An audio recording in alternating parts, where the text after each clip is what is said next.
Students chapter पढ़ रहे हैं इम्प्रूवमेंट इन फूड रिसोर्सेज, जो 9th के एनटीएससी के लिए हम कवर कर रहे हैं। और इसमें आज हम पढ़ने वाले हैं about animal breeding.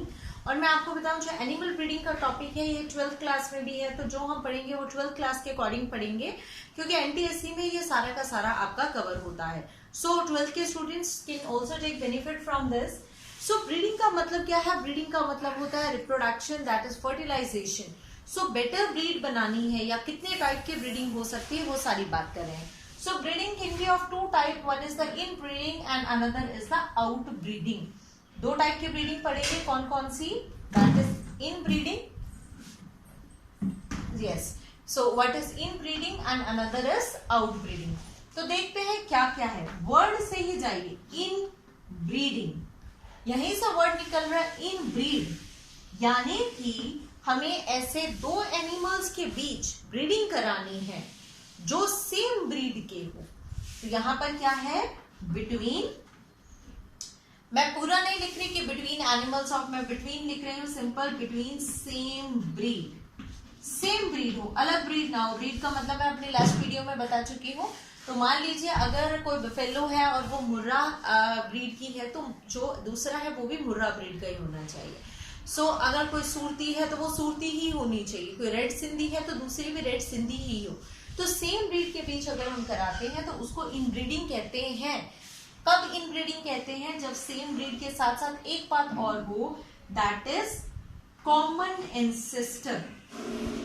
Common ancestor for 4 to 6 generation, यानी पिछली 4 से 6 जनरेशन में देखे तो उनके जो एंसेस्टर हैं लिंक्ड होने चाहिए, दे शुड बी कॉमन, आपस में कॉमन होने चाहिए उनके एंसेस्टर, तब हम उसको कहेंगे कि वो इनब्रीडिंग शो कर रहे हैं, राइट। अब इसके फायदे और नुकसान दोनों हैं। क्या फायदा है, क्या नुकसान है? आप ये जो 4 to 6 जनरेशन का एंसेस्टर का मतलब ये ह्यूमन से ज्यादा समझ सकते हैं, यानी हमारे रिलेटिव, क्लोज रिलेटिव हो, नानी की फैमिली, दादी की फैमिली या उसके फर्दर फैमिली, मतलब रिलेशंस हो कहीं ना कहीं, उन्हीं के पेरेंट्स हो, तो उसमें अगर होगा तो इनब्रीडिंग कहलाएगी। इसका एडवांटेज क्या है और डिसएडवांटेज क्या है? इसका एडवांटेज ये है कि अगर हम वही होमोजाइगोसिटी डेवलप करना चाहते हैं, अब होमोजाइगोसिटी आप लोगों के लिए शायद नया टर्म है, तो क्या चीज होती है? देखो, आपको इतना पता है कि क्रोमोसोम होते हैं ना हमारे अंदर। क्रोमोसोम कैसे होते हैं? क्रोमोसोम पेयर में होते हैं, तो और क्रोमोसोम के ऊपर होते हैं जीन, जो कैरेक्टर्स को कंट्रोल करते हैं, ठीक है। मैं कह रही हूं क्रोमोसोम है दो पेयर में, क्रोमोसोम पे है जीन, और जीन किस चीज को कंट्रोल करते हैं? जीन कंट्रोल करते हैं कैरेक्टर्स को। तो हम कह रहे हैं कैरेक्टर्स को कंट्रोल करने वाले ये जो जीन है, ये क्या एक्सप्रेशन देंगे उस बात करते हैं। मान लीजिए 1 नंबर है और इस पे भी हाइट का क्रोमोसोम है, इस पे भी हाइट का जीन है और इस पे भी, ये भी टॉलनेस को इंडिकेट कर रहा है और ये भी टॉलनेस को इंडिकेट कर रहा है। तो जो भी नेक्स्ट जनरेशन होगी वो टॉल होगी। या फिर मैं आपको दूसरे में कहूं कि देखो, हमारे अंदर जो 2 क्रोमोसोम है वो सेम भी हो सकते हैं, सेम चीज वो कैरी कर रहे हैं, वो डिफरेंट इंफॉर्मेशन भी कैरी कर सकते हैं। जैसे हाइट 2 टाइप की हो सकती है, टॉल या ड्वार्फ। हो सकता है जो मेरे अंदर 2 क्रोमोसोम है, दोनों कहते हैं हाइट टॉल हो, या हो सकता है एक कहता है टॉल हो, एक कहता है ड्वार्फ हो सकता है दोनों कहते हैं वो हाइट ड्वार्फ हो। तो जब दोनों सेम है तो उसको होमोजाइगस कहते हैं, जब दोनों अलग अलग हो तो उसको हेट्रो कहते हैं।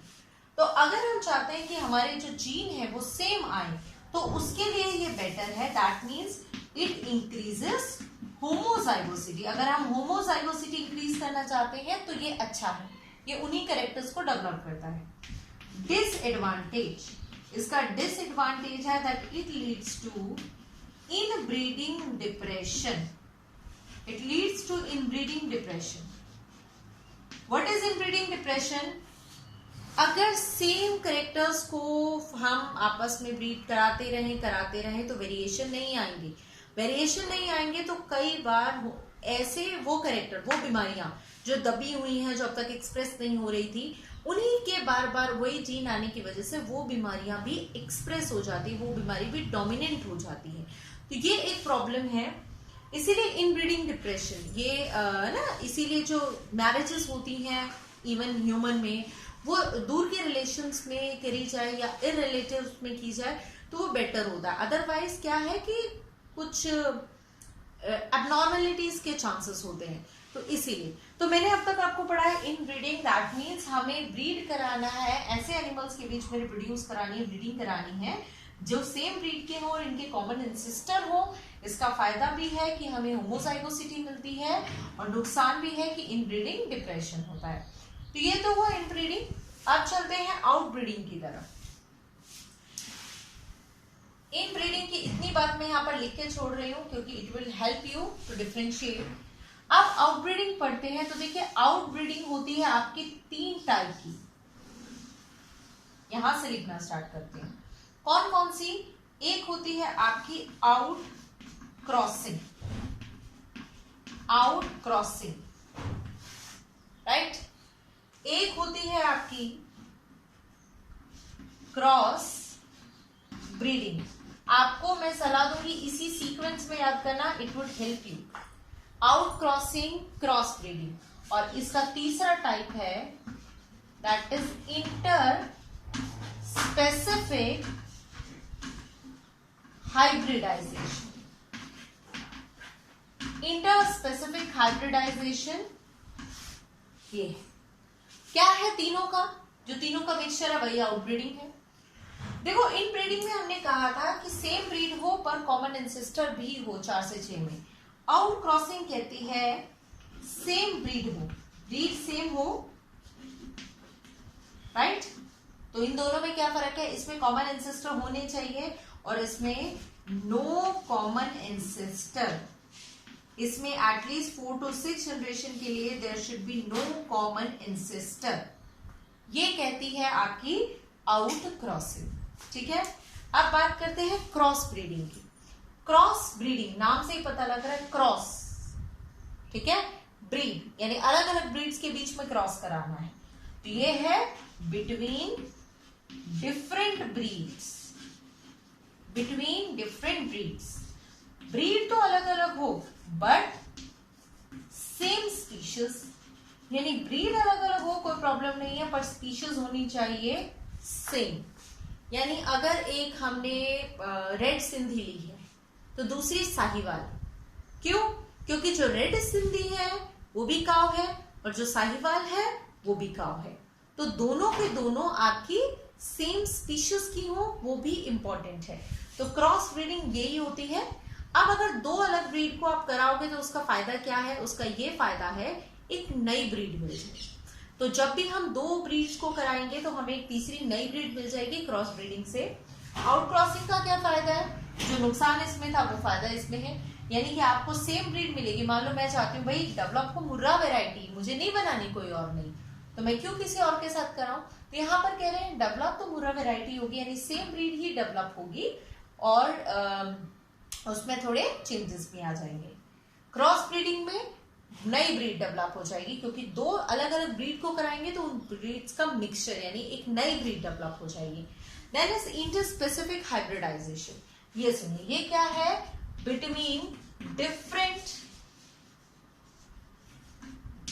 डिफरेंट रिलेटेड स्पीशीज, यानी स्पीशीज ही अलग ले ली but they should be related. यानी ये ना हो कि बिल्कुल भी रिलेशन नहीं है, पता नहीं कौन कौन सी है, चींटी और हाथी, दैट इज नॉट पॉसिबल। जैसे इसका मैं एग्जांपल आपको देती हूँ, जैसे हॉर्स एंड डंकी। जब हॉर्स और डंकी को कराते हैं तो उससे बनता है म्यूल, हिंदी में खच्चर बोलते हैं जिसको, तो घोड़ा और गधा। अगर इनको आपस में ब्रीड कराएं तो it will leads to the formation of mule. तो ये आपकी है एनिमल ब्रीडिंग और इसमें से एक क्वेश्चन आपको डेफिनेटली मिलेगा। 12th के स्टूडेंट्स है तो 12th में भी पक्का ये जो चैप्टर है strategies for enhancement in food production, उसके अंदर ये पार्ट आता है और डेफिनेटली इस टेबल में से एक क्वेश्चन आने वाला है। एक और चीज बची है उसको और इंक्लूड करके। सेम वे 9th एनटीएससी के स्टूडेंट है तो भी पूछा जाएगा। तो इसी सीक्वेंस में याद रखो, inbreeding same breed no common ancestor, out crossing same breed Inbreeding, same breed having common ancestor. Outcrossing, same breed but no common ancestor. Crossbreeding, different breed of same species. Interspecific hybridization, different related species. ये आपके अलग अलग हुए. अच्छा, अब इसमें